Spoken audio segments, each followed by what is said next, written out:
All right, guys, today we're going to end the debate on shotgun versus AR for home defense. Actually, we're not going to end any of that. We're probably just going to give some more variables for everybody to argue about and try to argue which one is best based on their own personal beliefs. But either way, we're going to run these through the gel blocks. Yes, I've got old Smokies back out. Reason being, I'm going to put some buckshot into here. And I don't want to do that into a new gel block. So, the loads that we're going to be using today are going to be 55 grain 223 soft point. These are a Hornady load. A 55 grain ballistic tip. This is a Hornady bullet as well. And we are also going to use some non-pellet 12 gauge double up buckshot. I have the blocks propped up on the actual boxes of the new blocks that I got. I don't want to destroy my table that my dear friend Randall Brossman gifted me for this purpose. So got them kind of lifted up in the air so that I don't hit the plastic table with some buckshot. So with that being said, the first thing I'm going to do is I'm going to take that AR, load it up, get back about 7 yards. I'm assuming that's most distances inside of a dwelling, so 7 yards is going to be the distance that we're shooting at. And I'm going to run the 55 grain soft point first, and then I will run the 55 grain ballistic tip. So I'll get the camera set up, get on slow-mo, see how they do.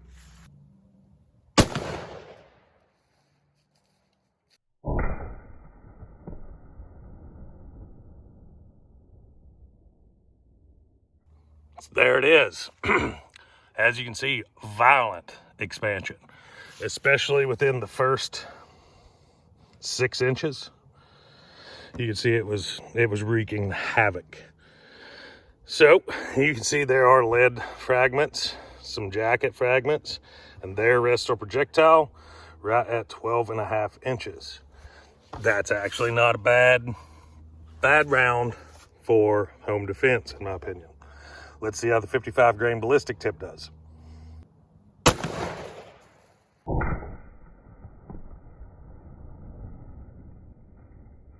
There we go. Another just catastrophic expansion. I think that one actually expanded more than the soft point.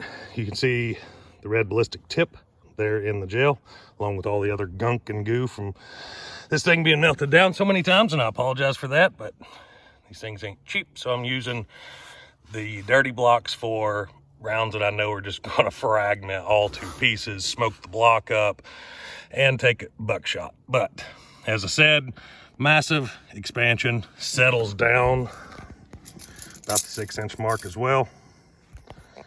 See that wound track starts to settle down about 6 inches. And this one got less penetration, 10 3/4 inches of penetration for the leading edge of that bullet. All right, so what I'm gonna do now is I'm gonna switch these blocks around, and then I'm gonna load up the 12 gauge double up buckshot, and let's hit that puppy.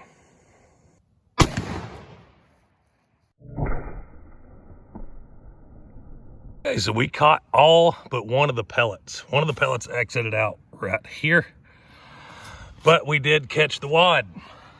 The wad actually entered the gel, and you can see there were no wound tracks in this whatsoever before I shot it with the 12 gauge. That's the total damage of one shot from 12 gauge double aught buck at 7 yards. That's pretty impressive.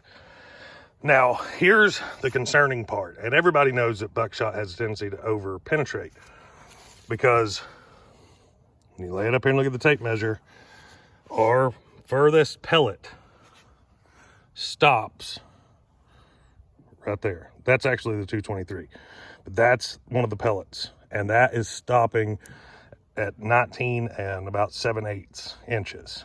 So almost 20 inches of penetration. That's over penetration. However, you can see most of the pellets actually stop before the 18 inch mark. I think we had, just looking at it, we had 2 that over penetrated, and you can see this one's about to pop out of the gel. but majority of them stayed under 18, and that's at 7 yards. So increased distance, you're going to decrease penetration. But like I said, again, we didn't solve nothing today. We just got two different scenarios. So we're not going to stop there. The inner FUD is just dying to come out of me.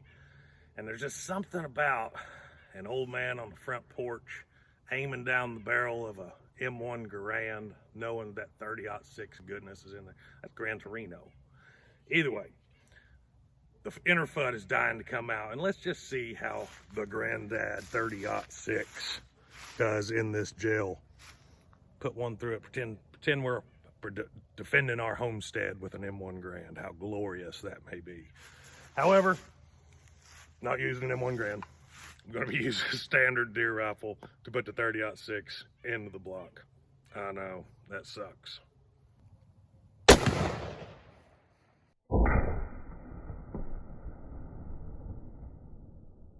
Fellas, that is a massive wound tract. So look at all the burnt gel.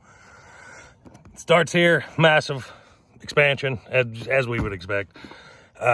Expansion over half the length of the block. I know this right here, that's from our 223s, but it's still expanding as it goes between those two wound tracks. Can't really get a good view of it. But essentially 11 inches of expansion. Here's the shocking part. It only penetrated 18¼ inches. I know I say only, but out of 180 grain Hornady interlock, it's not a whole lot really. That's pretty good. I would imagine if you went to 150 grain bullet, you'd get more expansion, less penetration. So, pretty interesting. Kind of makes me want to yell out 2 world wars. So what did we learn here today? Absolutely nothing. we didn't solve anything. Everybody that set on defending their home with an AR-15, still going to defend their home with an AR-15. Everybody that was set on using a 12 gauge with double-aught buck, they're still going to use 12 gauge with double-aught buck. However, we did get to see some real life examples. We got to make some gel blocks jump, and we got to see the Granddad 30-06 show both of those rounds what's up. So I hope you liked today's video. If you did, don't forget to hit like and subscribe. Stay tuned.